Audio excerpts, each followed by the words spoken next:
ভাই দেখেন অসুস্থ শরীর নিয়ে কাজ করতেছি শুধুমাত্র নিজের ফ্যামিলিটাকে সুন্দরভাবে গুছানোর জন্য।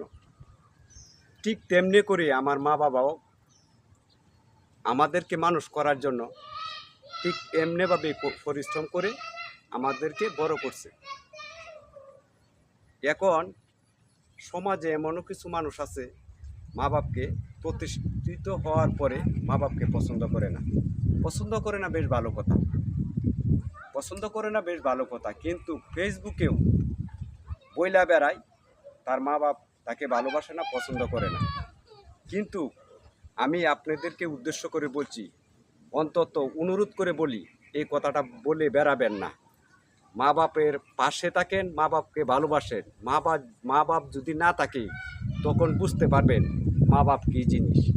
আরে 10 মাস 10 দিন যে গর্ভে ধারণ করছে, প্রসব ব্যথার চিৎকার, এই কাইতে শুইছে লাত্তি মারছে, হে কাইতে শুইছে লাত্তি মারছে, কি কষ্ট এটা একটা মাই বুঝে।